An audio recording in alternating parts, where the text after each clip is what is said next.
Hello, today is January 9th, 2013, and you are listening to I Think You Think, a podcast that puts a new spin on debate and discussion. I'm Justin, and on the other side of my computer screen is James. Hello, folks. And we are your hosts and carry no credentials worth noting. I Think You Think is a podcast that focuses on what we, your hosts, think, but also what you think. Too many times we spend debates and discussions talking past one another and not enough time trying to learn and understand why someone thinks what they think. This is what makes I Think You Think different, because we are focused on why people think the way that they do and why we think the way that we do. James and I believe that the forum of ideas should be open to everyone, and everyone should have the opportunity to challenge and be challenged by ideas. We are not here to pass judgment, but merely discuss ideas and topics. This podcast, first and foremost, is a conversation between us and hopefully you. Please feel free to email us, follow us on Facebook for future podcasts, and follow us on Tumblr for links relevant to each podcast. The links for each of these is found in the underbar of this video. I Think You Think is produced by StolenArts Productions and is recorded live at Fisher International Studios. How are you doing today, James? I am doing fantastic. Did you have to work today? I did not, but I did have traffic court. I had to prove that I had insurance, which I did, so it was an easy in, easy out. Nice. I did have to work today, and things are getting kind of hectic at work, so, we have a pharmacy, so everybody's getting sick right now, and it's the time for the flu shots. Everybody's coming out for their flu shots now. Yeah, I pretty much every time I work, I take a fresh sanitizer towel and wipe down all the doorknobs and all the phones and all the handrails just to try to mitigate that a little bit, within staff and within guests, because it's just that time of year. It is indeed. We are going to dive right into our topics because, as some of you may have noticed for our last episode, we are trying to trim things down a little bit and try to keep these to two parts, but roughly a half hour each, and hopefully that'll keep us on our ball, keep us moving along on the topics and not kind of wasting time. That'll help me with editing. That'll help you with not being bored out of your mind as we just kind of vamp on some silly thing like what's our favorite flavor of apple. Granny Smith. All right. So our first topic we had brought up at one point. We talked a little bit about it off the air, which none of you heard, but it was the MPAA rating system. That's the Motion Picture Association of America. And we even brought up, I don't remember whether or not this was on the air. Maybe some of our more avid listeners can remember. But we even brought up the movie. It was a documentary. This, I believe it's called This Film Is Not Yet Rated. I believe you are right. And it's all about the MPAA, which is really interesting. It is indeed. So for those of you who are not familiar, I'm going to just kind of give you a little bit of a rundown on this. The MPAA rates movies with several different ratings. There's G for general audiences, so that's basically everybody. As long as you can, you don't bother your neighbor next to you, you can come see it. There's PG, which means parental guidance. That means that parents should parental guidance is suggested. PG-13, which is parental guidance is suggested for those who are under 13. So those over 13 can see the movie without parental guidance. And then it jumps up to R, which means that you have to be over 17 to purchase the tickets. Children can still see it with parents' permission, but somebody over 17 must purchase the tickets. And then final one is NC-17, which means no children under 17. That's at all not allowed. They are not allowed in the room. They are not allowed to watch it, anything like that. NC-17 used to be what was called X. They don't use X anymore. It's NC-17. So those are the rating systems. And just to kind of feel out where this conversation is going to go, James, what do you think about the current rating system? Well, a lot of what I know is the general of what people know. I remember when there was no PG-13, and it was just G, PG, R, and it was still X back then. but we had talked about this originally in reference to the disparity between this and how they rate video games. Yes, yes. And in doing a little reading online, mostly just Wikipedia to just get some general basic details of how things are rated. I also looked up TV ratings, and there's something that they do that that the MPAA does not do, and they, I mean TV and video games, is they're more descriptive as to why it's getting the rating. Is it violence? Is it sexual content? Is it language? Um, and there's more categories, so the groups are smaller. It'll be like 3 and under, 6 and under, 9 and under. Approximately. I'd have to look it up again to know. But especially in the areas of youth where it's really kind of broken up into smaller groups. Because I mean, if just talking about PG, PG-13, they really don't start to distinguish until 13. And what's appropriate for like a 3-year-old or a 4-year-old is at a different level than what is appropriate for a 10 or 11-year-old as far as content. Like a 10 or 11-year-old should be able to handle more complex things. But I think the biggest thing is really sort of breaking down why it's getting the rating. And I know there's some other aspects of this that we'll probably get into that are more specifically about the MPAA at some point. But just the rating system in general, I think it's almost archaic when you put it up against these systems that have been developed more recently for video games and for TV. It seems like it's a skeleton of a rating system in comparison. Yeah, well, I mean, I don't want to get too much into. I mean, some of the stuff about the MPAA. If you guys go out and the documentary that we had mentioned, this film is not yet rated, is on Netflix. For those who have Netflix, it can stream, and so you can watch it. It's not that bad. I actually watched it again this week just because I knew we were going to be talking about it. And so I don't want to steal too much of that show's thunder. But my biggest thing is I've never been a big fan of the MPAA ratings. Kind of in general, like what you had said in terms of it's so broad for the sections. The shows are not. I mean, the movies are not rated. I would say that they're not rated as fairly in terms of it's hard to necessarily know what you're going to get. To some extent, if you go for an NC-17, it's going to be drastically different than something like a PG. However, the PG-13 rating, if I remember my history of these rating systems correctly, the PG-13 rating did not exist before the movie. I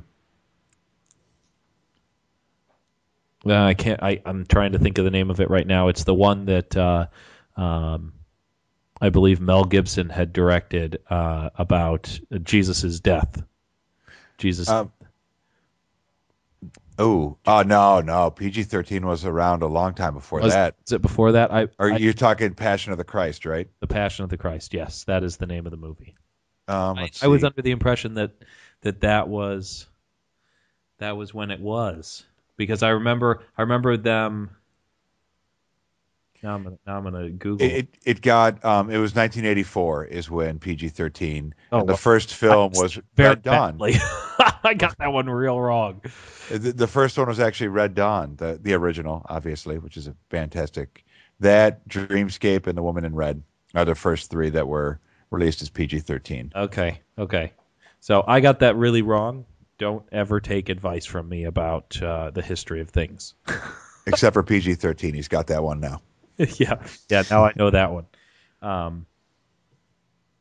So from what I understand, PG-13 was developed because they believed that they wanted a show that they believed that there should be some parental guidance for it, but they didn't want these children 13 and up, somewhere in the range of not quite an adult in this adolescence, but they should have access to seeing this movie because they felt like the story needed to be told.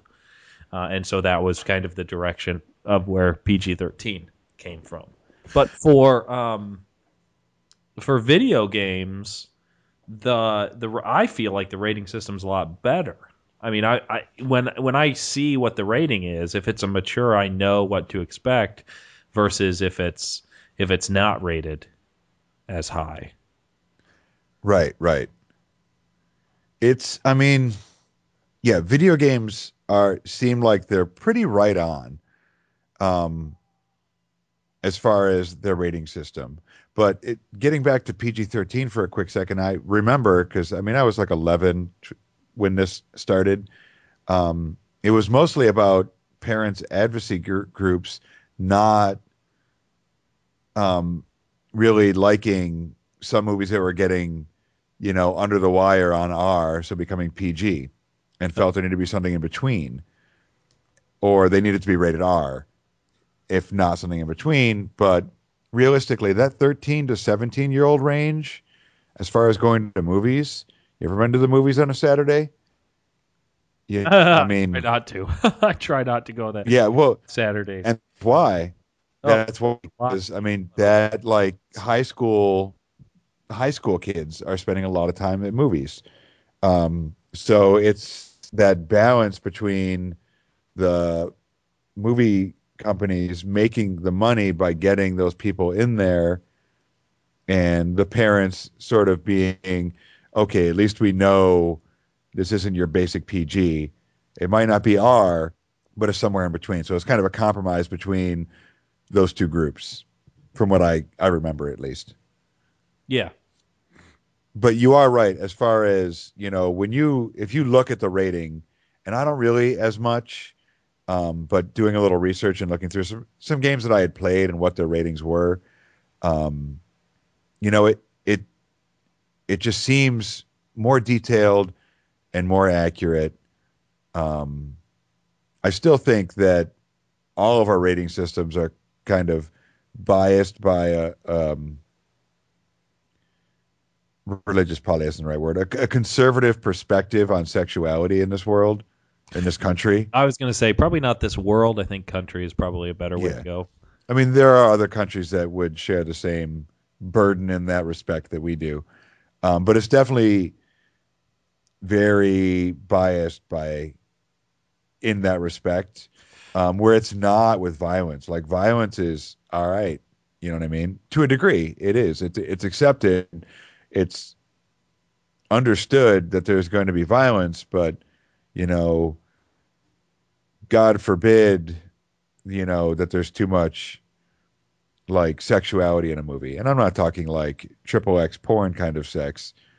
I'm just talking, like passion between two people will get you an R rating much faster than some casual violence. Right. Right. Or some sorts of drug use. Right. That was one thing when you were talking about the video game rating system. I've always liked it. I've always thought it's pretty good. But I was just thinking to myself, something like Halo or what I've started. A lot of the Rockstar games are normally rated M, mostly because of the violence. But if you made, and I don't think it would sell very well, just because I don't think people really want to play these kinds of games. But if you made an Xbox game that the entire point of it was essentially a porno that you interacted with, it would also receive an M rating. But that's a very different kind of game. Right. But it would also, under that M, it would say why. It would be M for like sexual content. Ah, I see what you're saying. Okay. Because there's those extra details in video games and TV ratings that aren't really there in movies. I mean, you can kind of tell, I mean, because they really, really push pretty much every significant movie with trailers. So you can have a pretty good idea of what kind of content's going to be in there. Right. Um, I doubt there was anybody who was going into Eyes Wide Shut who didn't have an idea of what it was going to be. right. Which is is that actually irony that you use that as the example? Eyes wide shut. That's just the one that I was thinking of because it's a favorite of mine. But yeah, I mean, either way you look at it from either side, there's definitely, I mean, considering that this, TV, video games, and movies are getting sent out to the same people. It's the same group of us here, 312 million Americans. Um, As we but found out last week. yes, we did. Learning stuff all the time, people. We are educational. Barely. This is an educational podcast. Barely, but educational every now and again. Um, and it's just odd to me that there's such disparity between how things are actually rated. You'd think that there'd be some level of consistency between the three. But since the one is the oldest, it's like, the old guard doesn't want to give up its ways. It wants to continue doing what it's always done. Do you think that a government kind of organization of it would be a better way to go? No, I definitely don't. I think, I getting back to the difference. I mean, the video game industry has done fine with self-regulation. I don't know if they utilize an independent group to actually do it. Like if they just fund this group that's going to review things and set the ratings, which seems like it's the only way that it would be fair. Um, Well, you know, the wiki page lists it as a self-regulatory organization. So the regulation is done by the actual organization itself. But it says that it's funded by um, Entertainment Software Association, but it doesn't specifically go into you know who really pulls the strings for that. I don't, I'm not trying to set up some kind of a dark, mischievous thing about it, but at the same time, I don't know specifically what might be the answer in terms of a government regulation kind of system. I guess the one advantage I liked about a government kind of run one is that it would be subjected to some sort of a judicial review or some sort of a way to address grievances if they felt like the ratings were unfair for something. right. But I mean, I think the video game industry has proven that it can be done independently, done well, done accurately, and done fairly. To my knowledge at least, where the MPAA, it doesn't seem like it's fair. I mean, not to give away too much of the movie, but when they discuss the difference between being an independent filmmaker and, someone who's known or who's making one for a major movie studio, it does reveal a certain level of corruption and or bias.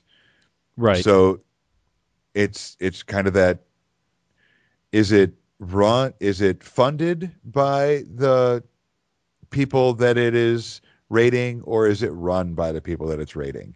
That's where the line is. And I feel like the MPAA might be leaning more towards the second, where it's more a little bit run, a little bit in the pocket of the people that is supposed to be regulating, where the video game rating system is at least new enough that it hasn't gotten to that point. Not to say that at some point in time, 5 years, 10 years, 2 years down the line, that some big company doesn't, eke its fingers in there and try to tweak role. But video games, if you got an NC-17 rating for a movie, good luck even getting it played, Right. anywhere significant, in the big chains of megaplexes that are scattered throughout this country. But if you have like the highest mature rating in a video game, it's not going to affect your sales in any major way, at least not negatively. No, I mean every single one of the Halos was rated as a mature. Do you think that one of the reasons might be because the MPAA has been around for so much longer? It's more subject to, for lack of a better term, I would say corruption than the ESRB. I mean, the ESRB has only been around since '94, which because I'm getting older, that's almost, just so you guys know, we're in 2013, so that's almost 20 years. The '90s was a long time ago now. It But anyway, was. do you think that maybe that might be? Yeah, I mean, definitely. I mean, the since it's been around longer, and that's big money and has been big money for a long time. And getting your movie to be R instead of NC-17 is the difference between people seeing it and people not seeing it. The difference between, the rating systems can make a huge, huge deal. So I really think its age has given it's been there in a position to make or break movies long enough that I think it is fair to say that there's definitely possibility that, the couple biggest, film producing companies out there have gotten their fingers in there and corrupted the system, if you will. Yeah, in the documentary we've been referencing, there's a line where they say the difference between something like I mean, you said it, but the difference between an NC-17 and an R uh, can be millions of dollars. You know, um, because of just how much it can get out there, and that's it's kind of that some people wonder why there are director's cuts or DVD releases that have extra material on it, and a lot of times those that has to do with in order to get it as an R, they had to do certain things, cut certain scenes, get rid of certain things in order to get that R rating. But when they release it to DVD, they might add that stuff back in, or they might add it as bonus content that's labeled as that it's unrated, you know, so that people can see what the original director was trying to get out, the story he was trying to tell. Right. Or And she, I guess it. That's what correct, sex is. correct. Well, I just looking up really quick. The MPAA was formed in 1922. Yeah, yeah. They were going through the. I mean, they give a pretty good history. They give a good history of the MPAA in that documentary. I always recommend watching documentaries, even if you are fairly certain you're not going to agree with what the documentary is about. But it's always worth it to get an idea of how someone sees something, especially because they do a lot of research, more research than obviously we do, as Right. you could tell. But it's worth it to at least get an idea of where the MPA came from, what it's done, what it continues to do, and at least then you can kind of make judgments based on those things. I mean, as somebody who's in his 30s now, I don't think about ratings for movies as much as I did when I was a kid, because as a child, as well as a teenager, there might be movies I wouldn't be able to go see, or my parents or my friends' parents might have to go buy the tickets for us, because we would want to go see something that was rated R and we were all 16 or we were 15. And so, there isn't any, like, I couldn't tell you what Hobbit was rated. I have no idea. Uh, PG-13, I'm pretty sure. I could believe that that's the case. But I don't look at those kinds of things anymore. And maybe it's because I'm older now, so it doesn't really affect me. Right. Yeah, it's not as relevant. I mean, I would guess that with the exception of The Incredibles, every movie I own is R or PG-13, but I could be wrong about that. Obviously, you don't have any kids, but do you ever go to the movies with any of your cousins who are younger? I haven't in quite a while. I was just wondering whether or not you ever think about what the rating of a particular movie might be, or even if they're around when you before you turn it on.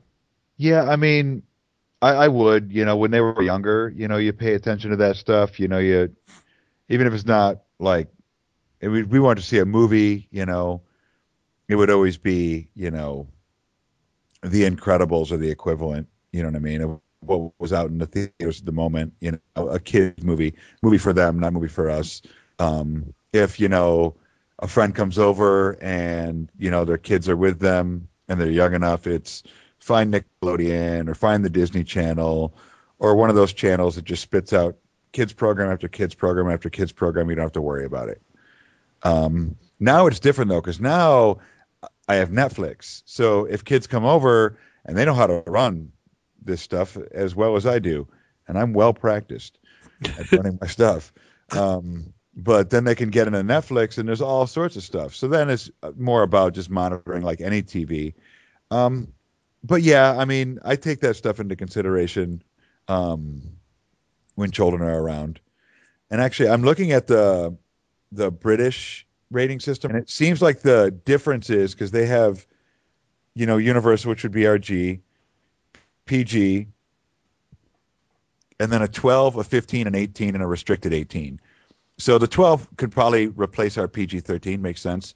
And I Yes. think that 15 in the middle, because 18 is basically R, and then R 18, restricted 18 is basically our NC 17. Um, and that stuff is adult cinema. Do you think that I mean, do you really think that there's a big difference between a 15-year-old and a 13-year-old? I mean, in the grand scheme of things of what they can and can't see?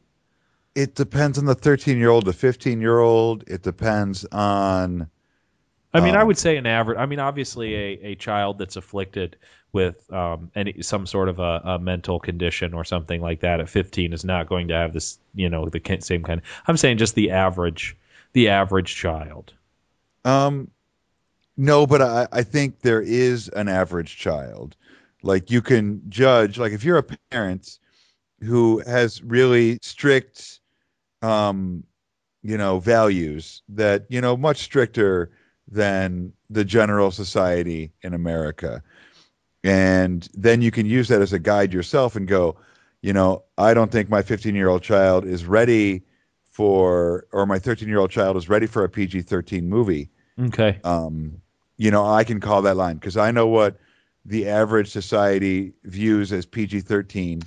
Ah, okay. I see what you're saying. So it's more of like a marker than a specific hard, fast line. 12 can't see it, 13 can. Because that's a lot of that's parental decision. I mean, as long as you're actually there and being involved, Right, right. I then mean, at the risk of alienating some people who might not like my parenting style, my son does play Halo. He's played Halo since he was 3 years old. I don't have a problem with it, and I don't think it's adversely affected him. He's also one of the most empathetic and caring children that I know of. But you put him into a video game, and he'll be more than happy to kill a few aliens for you. Um, so I mean, I liked what you were saying with it more as a place marker. It's not necessarily that this is for 12-year-olds and this one's for 13-year-olds, and if you're a day before 13, you're 12, therefore it's too advanced for you. But more as like here's A, here's B, here's C. Here's what you can expect from something that's rated C. Here's what you can expect from something that's rated a D, and then it's up to you as the parent to decide whether or not your child is okay with something that's rated a D. Like, I think that my son would be perfectly fine with some R-rated movies that more focus on, you know, um, I believe that Braveheart is rated R, right? I'm not sure. Uh, That movie's it would make sense because I think the is there so violence in much that is violence? pretty. Yeah, I mean it's pretty visceral. It's pretty But real. I mean, I would have no problem with my son watching something that is really is an R because of violence, than my son watching something that is an R because of a rape scene. Yes, I would agree. If I had children, I would be in the same way, and especially the type of violence that's in Braveheart because it's a very historical story. It's not like violence for violence sake. It's not strictly like crime violence or something like that. It's like in an alt. Almost in an. It's like an alternate world to anything that he sees. He's not going to be, thrown back in time in Scotland. Right, almost fantastical in its portrayal. Definitely, definitely. So I mean, and there's a whole, the story of him trying to fight for his people, and like there's some righteousness to the violence. There's an understanding that you could get within the story of why there needs to be violence. It's an extreme circumstance. Right. Um, But yeah, I mean, there is a big difference between R for Braveheart and R for I think Last House on the Left. I never saw it because I heard it had a really brutal rape scene, and I have no desire to support that kind of cinema. Um, but both movies are rated R, so basically they're pigeonholed into the same category. If Braveheart is rated R, which I believe you're right, um, and it's drastically the content. It couldn't really be more different, you know. And you just yeah, exactly, it's completely different. It's a completely different kind of R. It's almost like they should um uh subdivide R into something different. Well, that gets back to something that we talked about a little earlier with the TV and the video game ratings. How not only is it like the rating level of M or T for teen or whatever it is, but it's also Y. What are the things in there that it isn't an all ages? Why is it not all ages? These are the reasons. Right, right. And then you just had said about the R rating for a rape scene, and that's something that you wouldn't want to support, which is interesting because I would like to delve into that a little bit more, but we are out of time. Because as somebody who likes art and why someone is trying to tell a particular story and what that means and those types of things, I'd really like to delve into that with you, but we are out of time talking about this, so we're going to have to save that for another time. This is true. Well, it was good. We are going to be back at this in just about 15 seconds, but you all are going to have to wait a couple of days to hear the rest of today's conversation. I'm not even going to tell you what the subject matter is. You're going to have to get back to us on Monday. Ha ha ha ha.